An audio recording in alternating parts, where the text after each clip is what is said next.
All reports look good from here in the blockhouse at this time. All aspects of the mission go. T-minus 30 seconds and counting. Apollo 8 coming up on 20 seconds, and you're looking very good. T-minus 15, 14, 13, 12, 11, 10, 9. We have ignition sequence start. The engines are on. 4, 3, 2, 1, 0. We have commit. We have The clock is running. Roger, clock. 51. No dia 21 de dezembro de 1968, os astronautas Jim Lovell, William Anders e Frank Borman embarcaram na primeira missão tripulada a orbitar a Lua. Your trajectory and guidance are go, over. Thank you, Michael. 3 dias e quase 400 mil quilômetros depois, a tripulação do Apollo 8 se aproximou do destino.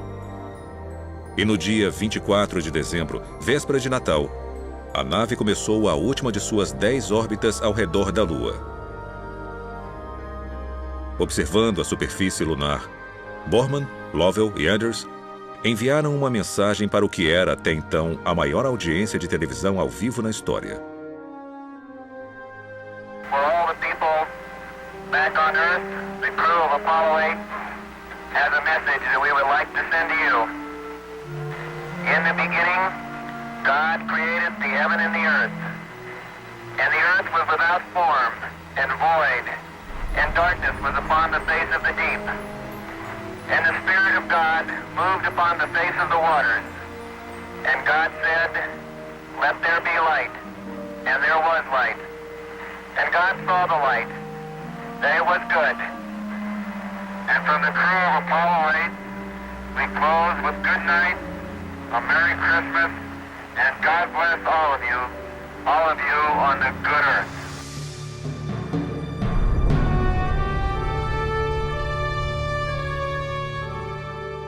Logo após o seu retorno à Terra, perguntaram ao comandante da missão, Frank Borman, por que os astronautas escolheram ler a mensagem de Gênesis. Sua resposta demonstrou sua fé pessoal. Nós queríamos transmitir a nossa sensação de proximidade ao Criador de todas as coisas.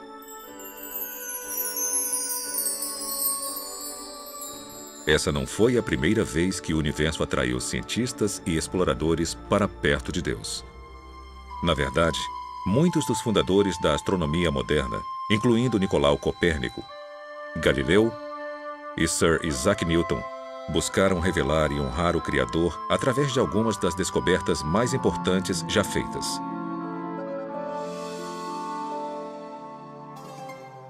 Essa motivação também inspirou Johannes Kepler, o matemático alemão que foi o primeiro a calcular o movimento planetário. No início do século XVII, ele escreveu que a ciência é o processo de pensar os pensamentos de Deus após ele. E o meu maior desejo é perceber o Deus que encontro em todos os lugares do mundo externo. Eu já tive a intenção de me tornar um teólogo. Mas agora vejo como Deus é através de minhas descobertas, também glorificado na astronomia, pois os céus declaram a glória de Deus.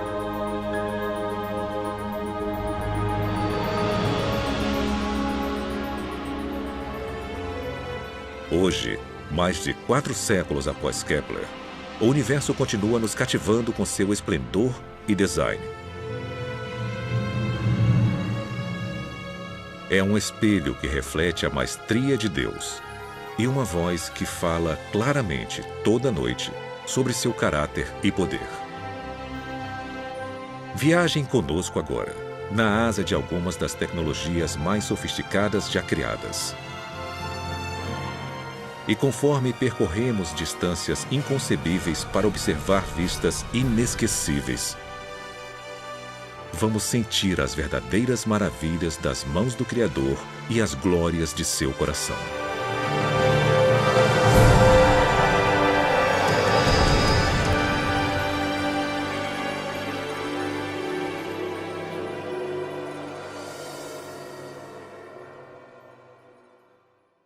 Olha, o tamanho e a grandeza do universo, eu acho que é tremendamente humilde.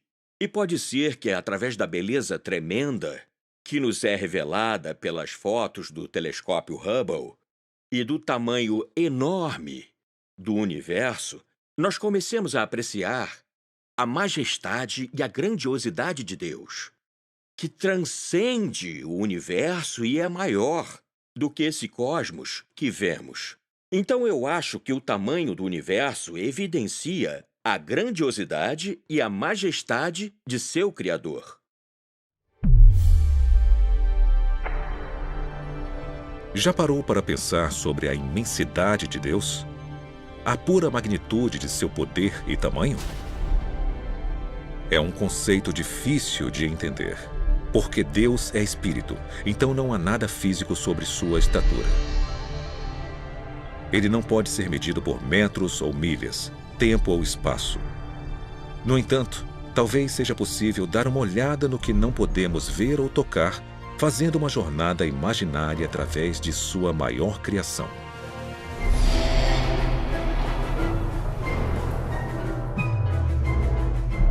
Esta nave vai nos transportar até o limite do universo observável, uma distância estimada de 430 bilhões de trilhões de quilômetros.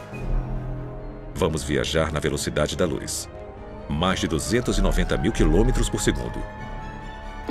A essa velocidade, poderíamos fazer no mínimo 600 órbitas completas ao redor da Terra, em menos tempo do que demoramos para comer uma pequena tigela de pipocas.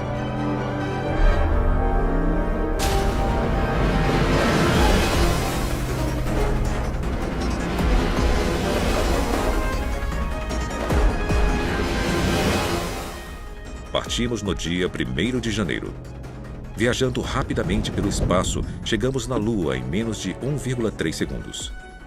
Então, 4 minutos e meio depois, passamos correndo por Marte. Continuamos seguindo pelos planetas gigantes gasosos: Júpiter, Saturno, Urano, Netuno. E 5 horas e 20 minutos após sairmos da Terra, chegamos no planeta anão Plutão. Agora vamos ajustar o trajeto para um ângulo quase perpendicular às órbitas planetárias.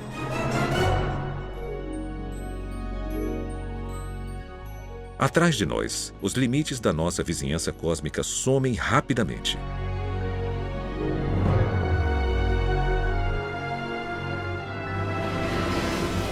Entramos no espaço interestelar, o grande vazio entre o nosso sistema solar e a estrela mais próxima. 1 ano se passa, depois 2, 3, 4 anos. Finalmente, no dia 19 de abril do 5º ano desde a nossa partida da Terra, somos momentaneamente cegados pela luz do sistema Alpha Centauri. 3 estrelas unidas pela gravidade.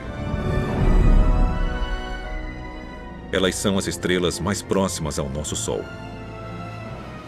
Nós viajamos aproximadamente 41 trilhões de quilômetros, mas estamos só começando. 10 anos-luz da Terra. 2 dúzias de estrelas vizinhas brilham à nossa frente. Uma delas, Tau 7, se parece com o nosso Sol. 100 anos-luz. Nuvens de gás e poeira no braço de Órion da Via Láctea nos cercam. 1000 anos-luz. A elegante forma espiral da nossa galáxia é claramente visível. A Terra está localizada aqui. A Via Láctea faz parte de uma comunidade de no mínimo 40 galáxias, unidas pela gravidade, para formar o que é conhecido como o Grupo Local. Pelo resto da jornada, cada ponto de luz que vemos não é mais uma estrela individual, mas uma galáxia inteira, cheia de bilhões de estrelas.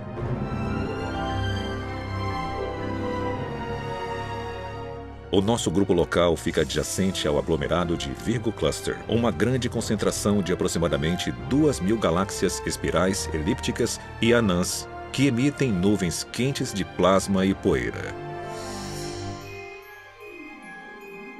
Essa criação espetacular é o coração de uma cadeia de ilhas cósmicas que foram moldadas pela força gravitacional de 40.000 galáxias diferentes. Coletivamente, elas formam um superglomerado de Virgo, uma das maiores estruturas conhecidas pela ciência. Mas conforme nos afastamos, essa cadeia rapidamente se perde entre várias formações de composição e tamanhos similares. Pois Virgo é apenas uma gota em um balde cósmico que pode conter até 10 milhões de superglomerados, cada um sendo um fio fino na construção de larga escala do universo observável.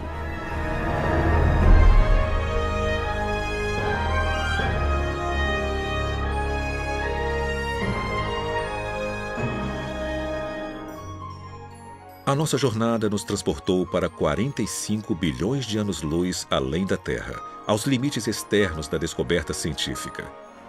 Uma grande teia de fios tecidos por cerca de 2 trilhões de galáxias e por estrelas mais numerosas do que grãos de areia em todos os desertos e praias do mundo. Então, qual é o tamanho de Deus? Ele é grande o suficiente para criar um universo com dimensões tão vastas que vão além da nossa compreensão. Mesmo assim, nas palavras do profeta Isaías, ele consegue medir tudo com os dedos de sua mão.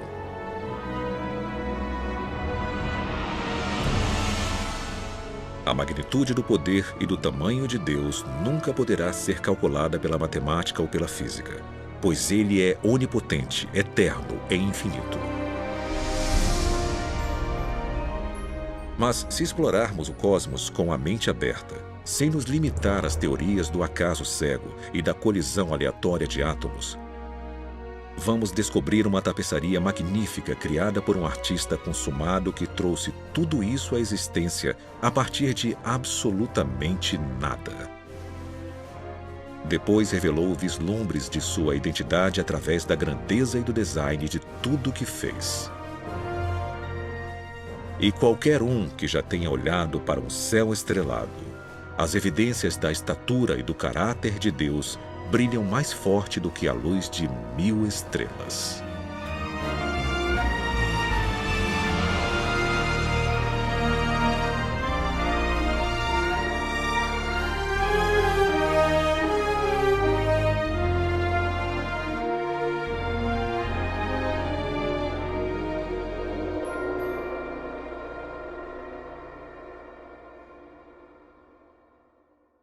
Muitos físicos já disseram antes que a descoberta de que o universo foi finito no passado e que tinha um começo é uma das descobertas mais incríveis na história da ciência. Isso mudou completamente a visão que tinha dominado a ciência por mais de 2000 anos.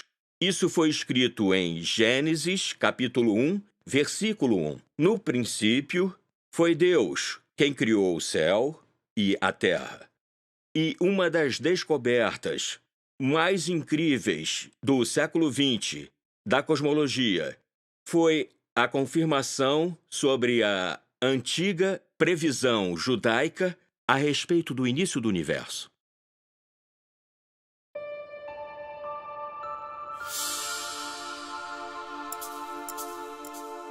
Durante os anos 1920, 2 descobertas mais importantes da história e da ciência foram feitas aqui, no Observatório Monte Wilson, acima de Los Angeles. Por 8 anos, o astrônomo Edwin Hubble fotografou e estudou o cosmos com o maior telescópio do mundo. Em 1923, Hubble confirmou que formações misteriosas chamadas de nebulosas, que todos acreditavam ser nuvens enormes de gás, estrelas e poeira na Via Láctea, na verdade eram galáxias individuais localizadas muito além da nossa. 5 anos depois, ele verificou que essas galáxias estavam se afastando uma da outra a velocidades impressionantes. O nosso universo, que há muito tempo era considerado eterno, estático e relativamente pequeno, crescia cada vez mais por segundo. As implicações eram surpreendentes.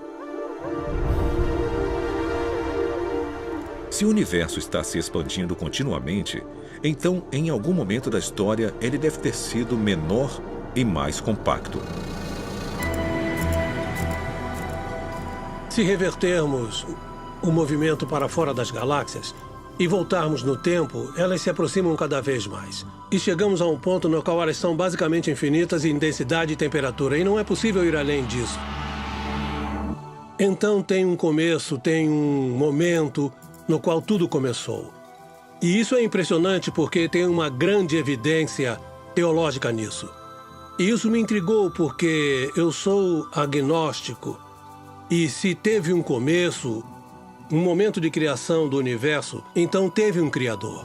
E a ideia do Criador não é compatível com o agnosticismo. E assim como eu não posso acreditar que teve um Criador, não posso acreditar que tudo aconteceu por acaso, o que implica na existência de um Criador. Então, sabe, eu estou em um impasse completamente impossível. E continuei nele. A incerteza de Robert Jastrow foi alimentada por várias descobertas que apontaram que o universo foi criado a partir do nada e era governado por leis de física e química primorosamente calibradas para garantir uma vida complexa. A vida é tão extraordinária, principalmente a vida mais avançada, a vida inteligente. Seres conscientes são um fenômeno. De novo, eu acho qualitativamente difícil de acreditar que isso aconteceu por acaso. Por exemplo, pensa no seu cérebro. Mais de 1 quilo de massa. Ele contém 1 milhão de trilhão de sinapses, pelo que eu me lembro. Circuitos se abrindo e se fechando o tempo todo. É muito mais complicado do que a inteligência artificial mais avançada. E eu acho difícil de acreditar que tudo isso é questão de átomos e moléculas. Então eu tento encaixar no meu conceito de mundo a ideia de que há uma força maior de algum tipo que pode ser chamada de Deus ou de como você quiser. Mas eu não posso aceitar isso. Eu sou o que chamam de materialista na filosofia. Isso não significa que eu gosto de carros grandes. Os meus alunos sempre pensavam isso. Acredito que o mundo é feito inteiramente de substâncias materiais. E quando você especifica essas substâncias, átomos e moléculas, e as leis pelas quais são comandadas, você já fez tudo, não tem mais nada para ser dito ou inserido no seu modelo de universo. E é isso que a minha ciência me diz. E bem, eu fui um cientista a minha vida inteira. Mas isso não me satisfaz. Na verdade, me deixa inquieto. Parece que falta alguma coisa. Mas eu não vou descobrir que coisa é essa durante a minha vida. Robert Jastrow morreu em 2008. Sendo fundador do Instituto Espacial Goddard da NASA e o diretor do Observatório Monte Wilson, ele ajudou a popularizar a astronomia ao redor do mundo. Em seu livro best-seller Deus e os Astrônomos, Jastrow descreveu o conflito filosófico entre o materialismo científico e as provas de um universo que teve um começo. Em vez de desmentir a existência de Deus, os astrônomos podem estar encontrando mais provas circunstanciais de que Deus existe, de que o universo começou repentinamente em um ato de criação. Para o cientista, que viveu com a sua fé no poder da razão, a história termina como um pesadelo.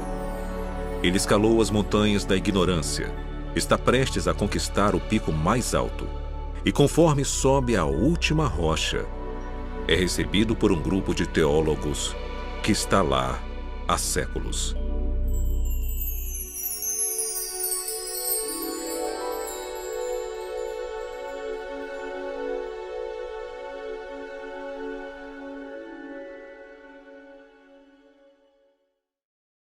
É um privilégio estar em um planeta tão habitável que nos permite viver confortavelmente e ter tudo o que precisamos para fazer ciência e aprender sobre o universo ao nosso redor. E para aprender sobre as nossas origens e para conseguir responder qualquer pergunta que possamos fazer. É claro que alguém pode falar que isso foi por acaso, essa é a filosofia dele, e ele pode recorrer a isso o quanto quiser, mas não é uma explicação satisfatória para mim.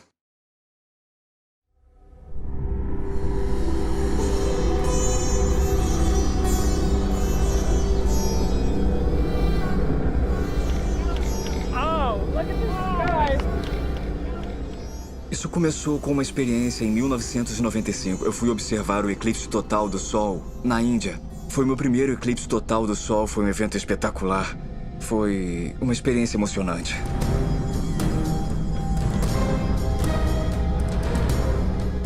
Seja um astrônomo que pode entender todo o fenômeno e prevê-lo em questão de 1 segundo em qualquer lugar da Terra, ou um nativo, todos ficaram maravilhados e reagiram da mesma forma a esse fenômeno incrível. Isso causou um grande impacto em mim. Por 51 segundos inesquecíveis, Guilhermo Gonçalves e milhares de pessoas viram maravilhados esse raro evento astronômico. Gonçalves depois refletiu sobre a beleza misteriosa que havia testemunhado no céu do norte da Índia e sobre os fatores que o tornaram possível.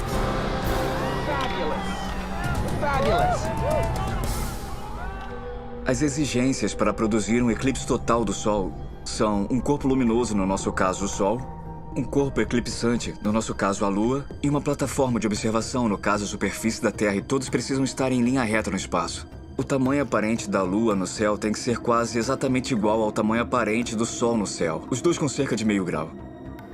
O Sol é 400 vezes maior que a Lua, mas está a uma distância 400 vezes maior, então tem essa coincidência que as pessoas reparam há séculos, mas dizem, é uma coincidência e deixam pra lá. O melhor lugar em todo o sistema solar para ver eclipses solares é a superfície da Terra. Eu cheguei a calcular as circunstâncias para eclipses de todos os outros planetas e de todas as luas. Cerca de 65 as maiores luas. E é uma coincidência incrível. O único lugar que tem observadores é o lugar com os melhores eclipses. Conforme Gonçalves examinava esse alinhamento raro do Sol, da Lua e da Terra, ele reconheceu a importância desses corpos celestiais para a existência de vida complexa no nosso planeta. A força gravitacional causada pela nossa Lua, por exemplo, é forte o suficiente para regular o clima da Terra, estabelecendo sua inclinação e ajudando a circular as águas geladas e quentes dos seus oceanos. E a distância do nosso planeta para o Sol possibilita a existência de água líquida e uma atmosfera rica em oxigênio. Precisa ter a distância certa do planeta do observador até a estrela hospedeira. E precisa ter uma Lua bem grande. Então tem uma grande sobreposição entre os requisitos para produzir eclipses e os requisitos para ter um planeta capaz de suportar a vida. Responda, e se as coisas que tornam o planeta habitável também fazem com que esse planeta seja o melhor lugar para se fazer descobertas científicas? A natureza do nosso planeta, a natureza de sua atmosfera, a sua localização no sistema solar, o tipo de sistema solar onde ele está, até mesmo o tipo de estrela que nos cerca e a nossa localização na galáxia são ideais para se fazer uma grande variedade de descobertas científicas. E por acaso essas também são as condições mais importantes de um planeta habitável. Um planeta propício para seres como nós e sem o qual não poderíamos sobreviver. Eu acho que esse é o tipo de padrão que sugere para as pessoas uma conspiração e não uma coincidência.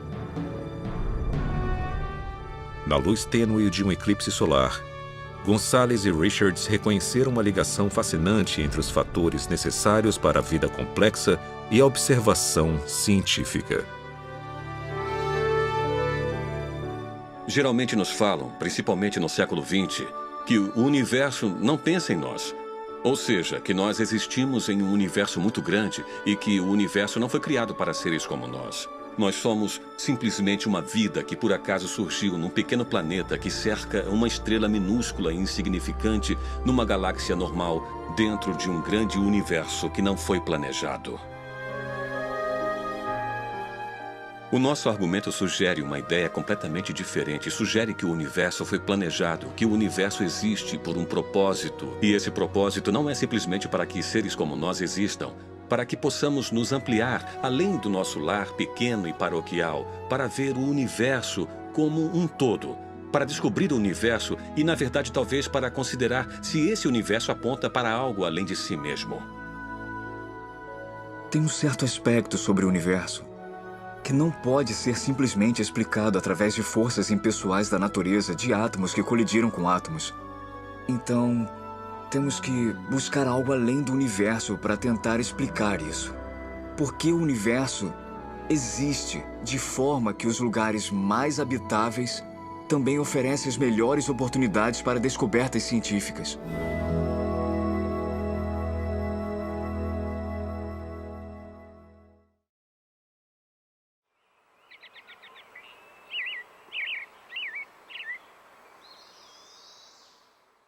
Nós criamos um mosaico do Sistema Solar usando fotos que tiramos com a Voyager e o colocamos na parede do auditório.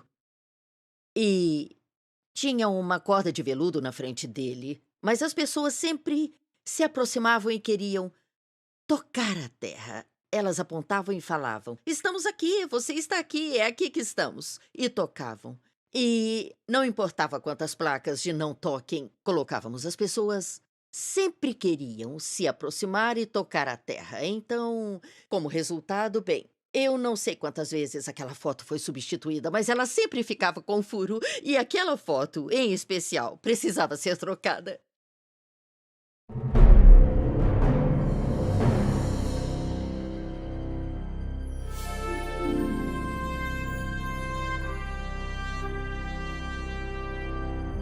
Em dezembro de 1980, a sonda Voyager 1 da NASA completou sua exploração histórica de Júpiter e Saturno. De todos os aspectos, a missão foi um grande sucesso.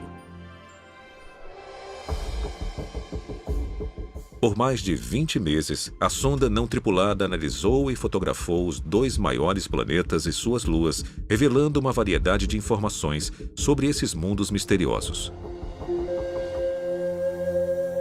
10 anos depois, conforme a Voyager se preparava para deixar o Sistema Solar, o astrônomo e especialista da missão Carl Sagan pediu uma última série de fotos que incluísse o planeta Terra. Foi ideia do Carl Sagan. Ele queria dar ao público uma foto de quão pequeno e isolado é o planeta Terra. Então, por fim, criamos o que chamamos de sequência, que é uma série de comandos da câmera. E apontamos a plataforma de varredura da sonda para vários planetas e tiramos também algumas fotos das estrelas ao fundo. Em 14 de fevereiro de 1990, as câmeras de alcance curto e longo da Voyager capturaram esse mosaico do Sistema Solar. Uma das imagens era uma vista da Terra envolvida por um raio de luz. O nosso planeta, 5,95 bilhões de quilômetros de distância. É só um pequeno pixel brilhante. Não dá para ver os continentes ou oceanos. Sabe, a nossa casa está tão distante daqui. O pálido ponto azul conquistou a imaginação do mundo. E em 1994, Carl Sagan compartilhou suas reações à foto durante uma palestra na Universidade Cornell. Nós vivemos em um planeta insignificante, de uma estrela monótona perdida em uma galáxia que repousa em algum canto esquecido do universo, no qual há mais galáxias do que pessoas. Mas considerem de novo aquele ponto. Ele é aqui. É o nosso lar. Somos nós. Nele, todo mundo que você conhece, todo mundo que você já ouviu falar, todo ser humano que já existiu e viveu sua vida. O conjunto de nossas alegrias e sofrimentos, todo herói e covarde, todo camponês e rei, todo casal jovem apaixonado, toda mãe e pai, toda criança esperançosa, todo inventor e explorador, todo professor de moral, todo astro, todo líder supremo, todo santo e pecador na história da nossa espécie. Todos viveram lá, em um grão de poeira suspenso em um raio de sol. A Terra é um palco muito pequeno, em uma grande arena cósmica. Nossas posturas, nossa suposta importância, a ilusão que temos de uma posição privilegiada no universo, são desafiados por esse ponto de luz pálida. O nosso planeta é uma partícula solitária em uma grande e abrangente escuridão cósmica. Em nossa obscuridade, em toda essa grandeza, não há indícios de que chegará ajuda de outro lugar para nos salvar de nós mesmos. Parafraseando, Sagan diz que isso mostra a nossa insignificância cósmica. Nós não fomos planejados, nós não fomos criados, ninguém está cuidando de nós. Estamos por conta própria. Tá, então vamos pegar aquela foto de isolação e solidão e vamos compará-la à imagem bíblica da criação. E nessa visão teísta contrastante, nós fomos criados, nós fomos projetados, nós fomos planejados. Não estamos sozinhos. Essas duas visões da realidade vão levá-lo em direções bem diferentes. 3.000 anos antes de Carl Sagan ponderar sobre a significância dos planetas e das pessoas, Davi, o rei pastor de Israel, observou o céu noturno e achou respostas próprias. Elas estão registradas nos Salmos do Antigo Testamento. Ó Senhor, a tua glória é maior do que a dos céus. Quando vejo o céu noturno e vejo as obras dos teus dedos, a lua e as estrelas que tu preparaste, o que são meros mortais para que te lembres deles? Seres humanos para que cuides deles? Mesmo assim, pouco menor os fizestes do que os anjos e os coroastes com glória e honra. Tu examinastes o meu coração e sabes tudo sobre mim. Sabes quando me sento ou quando me levanto. Sabes os meus pensamentos mesmo quando estou distante. Sabes o que vou falar antes mesmo que eu o fale. Tu andas na minha frente e me segues. Colocas tua mão de bênção em minha cabeça. Tal conhecimento é muito maravilhoso para mim, muito grandioso para que eu possa entender. Tu criaste o meu ser mais íntimo, moldaste-me no útero de minha mãe. Observaste-me conforme eu me formava em total reclusão, conforme era moldado na escuridão. Os teus olhos viram o meu corpo não formado. Todos os dias ordenados para mim foram escritos em teu livro. Eu te louvo porque me fizeste de modo especial e admirável. Tuas obras são maravilhosas, disso tenho plena certeza. Então Davi abre o seu coração, porque no fundo ele tem a reação certa, que é: eu fui um ser criado. Sou um produto de uma mente que construiu a mim e tudo isso. E apesar do fato dele ter construído coisas tão grandes e mais vastas do que eu, ele se importa comigo. Ele se importa comigo. Eu acho que a percepção do Carl Sagan é tão diferente porque o universo do Carl Sagan tem... Bem, de certa forma, Deus se foi. E se o principal ator para Davi, o Deus de Abraão, Isaque e Jacó, saiu de cena, então quem é o responsável? Quem construiu? Quem construiu tudo? Se não foi uma mente, se não foi um intelecto, se não foi uma pessoa, um ser supremo e poderoso com o qual possamos ter uma relação, então tudo que sobra é a física. A física tem que comandar o show. E nós nos tornamos, em vez de uma criatura planejada e criada por um grande criador, nós nos tornamos um caso de sorte de uma longa teia de acidentes cósmicos. E, na verdade, isso é muito solitário.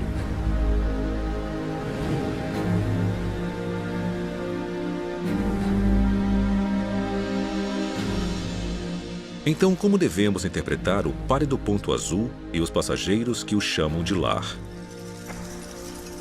Será que estamos largados em uma partícula de poeira irremediavelmente perdida em um universo escuro e frio?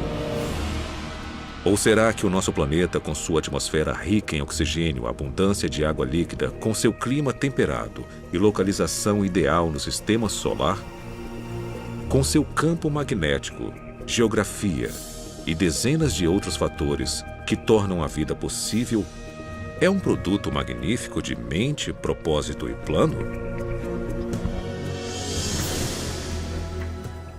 E se a Terra foi criada como um santuário para seres humanos, será possível nós existirmos por um motivo maior do que a mera sobrevivência? Talvez o nosso destino seja único no universo. E como Davi, podemos passar a nossa vida no pálido ponto azul pelo maior propósito de todos: para conhecer Deus e adorá-lo para sempre.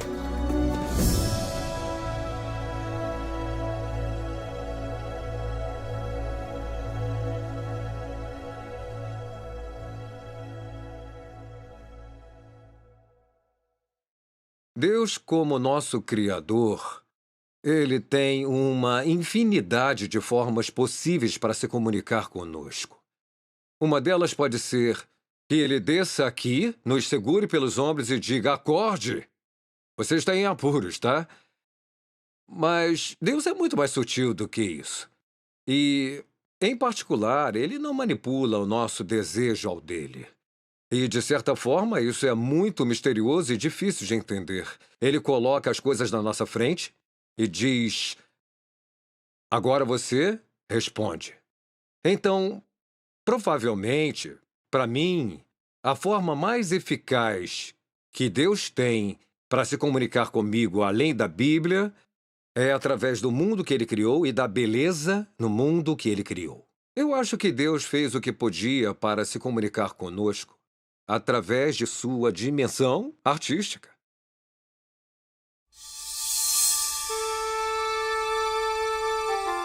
Elas estão entre as 7 maiores maravilhas naturais do mundo.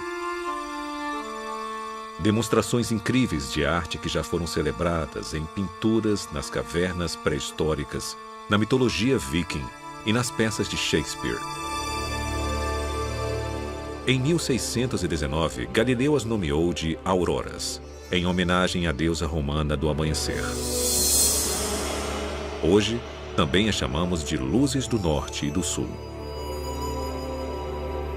No brilho etéreo desse fogo celestial, a beleza, o mistério e maravilha, tão evidentes através do universo, iluminam o céu polar desde a Islândia até a Antártica. Você fica intrigado com isso, fica curioso com isso. É lindo, é sutil, é interessante. Todas essas coisas se despertam. Uau! Então esse uau estimula o porquê, né? Por que aquilo está ali? O que está fazendo? O que causa isso?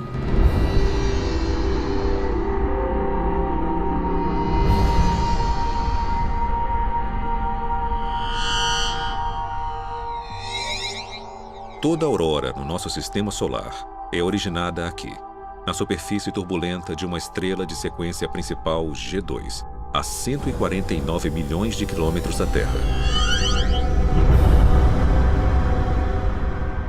Periodicamente, picos de energia gerados dentro do núcleo do Sol causam grandes tempestades, que podem lançar bilhões de toneladas de um plasma altamente carregado.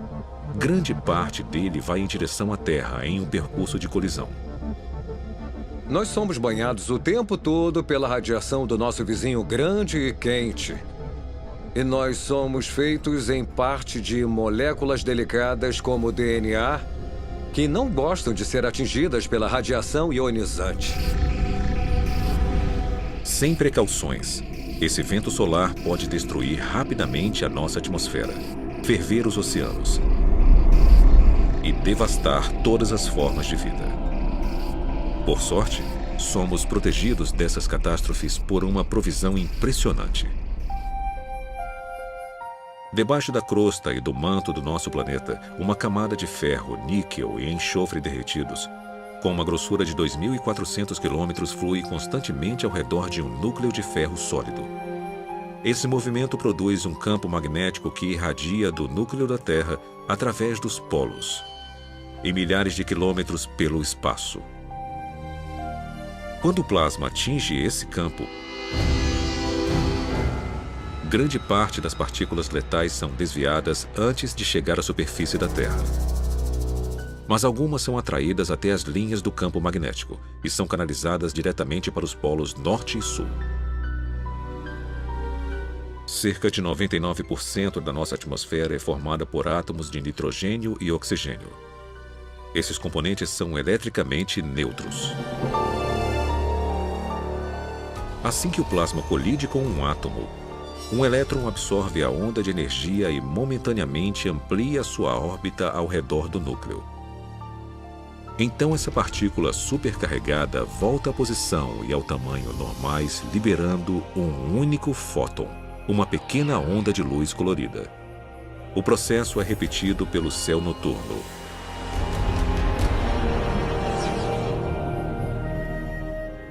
Dependendo da altitude, os átomos de oxigênio liberam fótons verdes e vermelhos, o nitrogênio, azul intenso e tons de roxo.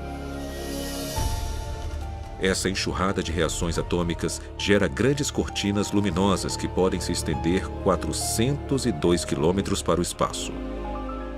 Às vezes, elas formam anéis espetaculares acima dos polos magnéticos.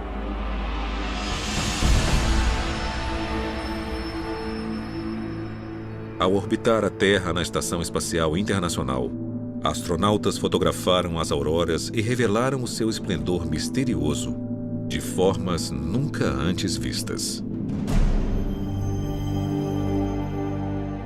Essa beleza fala conosco eloquentemente sem dizer nenhuma palavra. Eu acho que a aurora por si só é um cartaz lindo e brilhante balançando. É uma mensagem, e ela diz: este planeta não foi um acidente, e o fato de vocês estarem nele não é um acidente. Deus nos deu um mundo que, se nós dermos alguma chance, ele testemunha de forma fiel a Deus. E esse testemunho, essa voz que nós ouvimos da natureza, fica mais forte e mais bonita quanto mais você a conhece. A sabedoria de Deus realmente é infinita e Ele criou um mundo com tantos detalhes interessantes. Admiração, majestade, maravilha, beleza, funções biológicas, integridade planetária, o papel do planeta como um todo para manter a vida. Se colocarmos as peças na posição, vamos seguir esse mistério de pista a pista. E eu acho que o que acontece, certamente no meu caso, é que você percebe que a Terra não é um lugar onde a vida pode simplesmente prosperar por acaso. Foi criado para ser um lugar onde a vida pode prosperar. Este planeta foi construído para ser habitável. Essa convergência de design funcional e beleza extraordinária, tão evidente no campo magnético da Terra, também é uma forma que Deus usa para se comunicar através de todas as facetas da criação.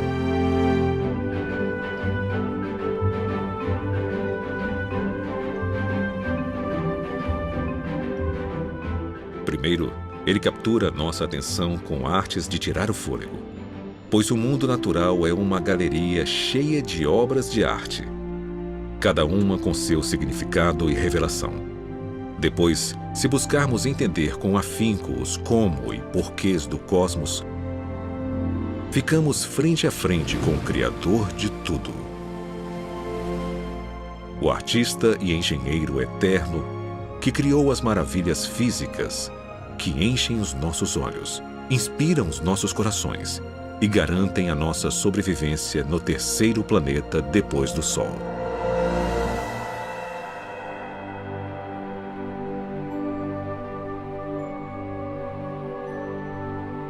É elegante, é avassalador, é mais bonito do que podemos imaginar. A criação faz mais sentido para mim porque explica os padrões que vemos no universo e explica a origem da vida como sendo devido a uma inteligência que criou uma beleza e complexidade que não podemos encontrar em nenhum lugar. Acho que quanto mais aprendermos, mais complexas as coisas vão ser. Mas, ao mesmo tempo, eu acho que vamos encontrar os princípios subjacentes que nos farão ter uma visão da mente do Criador. E quanto mais aprendemos sobre isso, mais incrível vai ficar.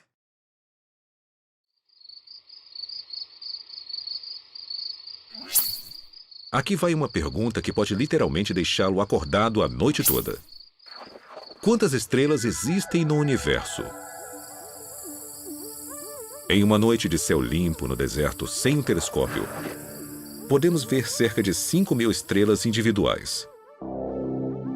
Todas elas estão localizadas na Via Láctea, uma galáxia espiral relativamente típica, com uma população estelar entre 100 bilhões e 400 bilhões de estrelas.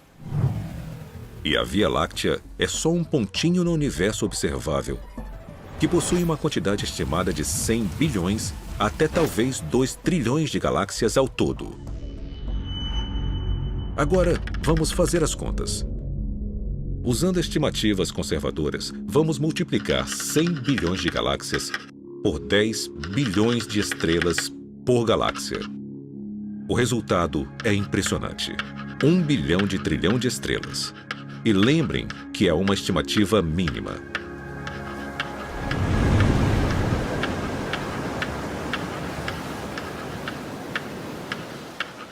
Para compreender um número tão grande, precisamos de um contexto. Então vamos tentar isso. Há aproximadamente 135 mil grãos em 16 metros cúbicos de areia e 235 milhões em 28 mil centímetros cúbicos. Mesmo que seja quase impossível determinar a medida exata, os geógrafos estimam que haja aproximadamente 320 mil quilômetros de costa e 15 milhões de quilômetros quadrados de areia de deserto na superfície do nosso planeta. Usando estimativas como essas, os pesquisadores da Universidade do Havaí calcularam que, em todos os desertos e praias do mundo, há cerca de 7,5 vezes 10 elevado a 18, ou mais de 7 bilhões de grãos de areia individuais. De novo, uma estimativa como essa é só uma suposição. Então, considerando a dificuldade de realmente contar areia, vamos aumentar o cálculo havaiano por um fator de 10. Com isso, você conseguiria construir muitos castelos, mas é apenas uma fração do número total de estrelas. Porque quando comparamos as estimativas de areia às estimativas de estrelas, o número de estrelas excede o número de grãos de areia por pelo menos de 10 a 1. Mas talvez essa não seja a parte mais incrível desta história. Porque um único grão de areia, com um diâmetro de 1 milímetro, contém aproximadamente 500 bilhões de átomos individuais. Há mais átomos em um grão do que a quantidade total de grãos de areia na Terra, ou de estrelas em 1 bilhão de galáxias como a Via Láctea.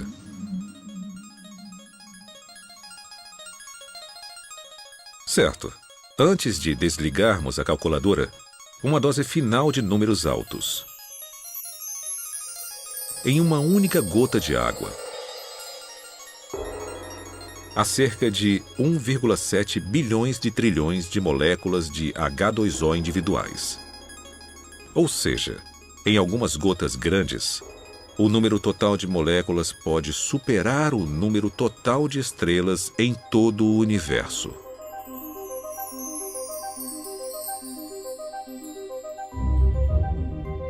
Então, o que podemos interpretar a partir destas contas sobre a estrutura básica da criação? Bem, para começar, nós vivemos em um planeta que faz parte de um cosmos inimaginavelmente grande e complexo. E esse planeta está cheio de incontáveis universos atômicos e moleculares, inimaginavelmente pequenos, e às vezes até mais complexos. E cada um desses reinos físicos, seja gigante ou microscópico, é mantido unido a cada segundo de cada hora de cada dia pelo Deus que criou tudo.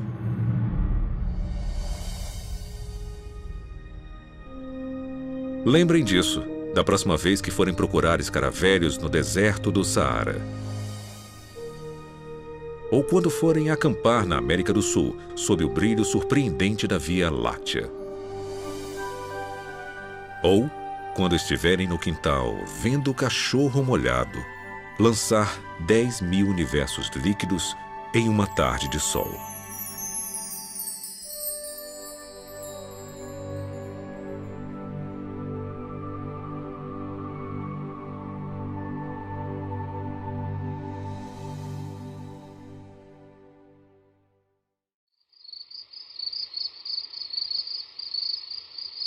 Quando a minha filha de 6 anos olha para as estrelas, ela me diz: é tão óbvio que Deus existe. Como alguém pode questionar isso? Como alguém pode pensar o contrário? Tem uma sensação intuitiva que diz que Deus claramente fez isso. Nós fomos criados para poder ver Deus através da ordem criada. É um livro para ser lido. E ele aponta para além de si mesmo. Ele escolheu criar um universo com um cenário que está constantemente e continuamente em todos os momentos e lugares, dia após dia, noite após noite, testemunhando sobre sua existência. Essa é a ideia da revelação geral de Deus. É geral, é contínua. A criação de Deus, ela é ativa, ela declara a glória de Deus.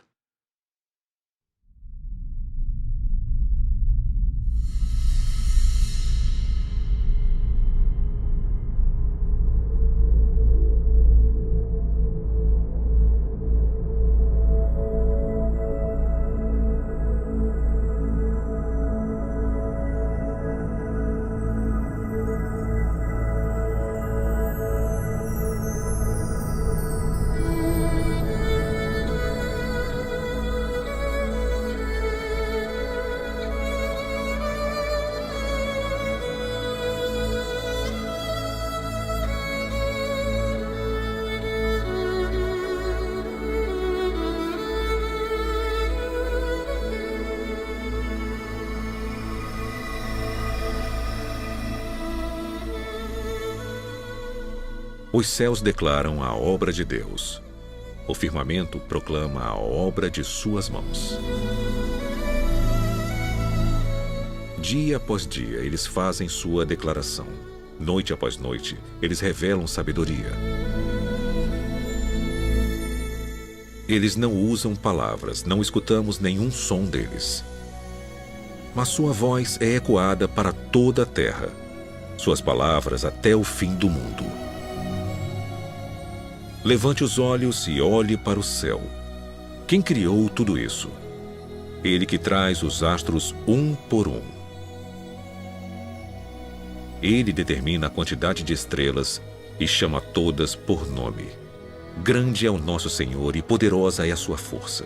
Sua compreensão é infinita.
O Senhor é o grande Deus, o grande Rei acima de todos os deuses. Em suas mãos estão as profundezas da terra, e os picos das montanhas pertencem a ele. O mar é dele, pois ele o criou, e suas mãos formaram a terra seca. Todas as nações são apenas uma gota em um balde. Não são nada mais do que poeira nas balanças. Ele segura a terra como se fosse um grão de areia. E tudo isso é apenas o começo de tudo o que ele faz. Simplesmente um suspiro de seu poder.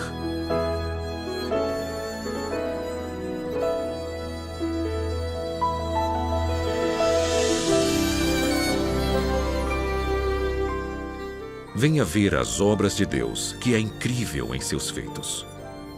Ele espalha as luzes do norte em espaços vazios. Ele suspende a terra acima do nada. Ele marca o horizonte no rosto das águas, para haver um limite entre luz e escuridão.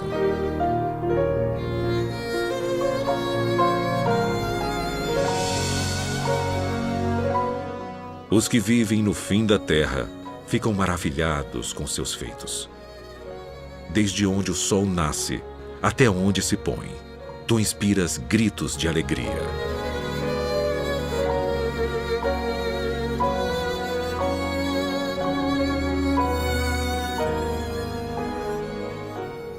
Vou acordar o amanhecer com minha música. Vou louvá-lo entre as nações. Pois o seu amor inabalável é tão alto quanto o céu.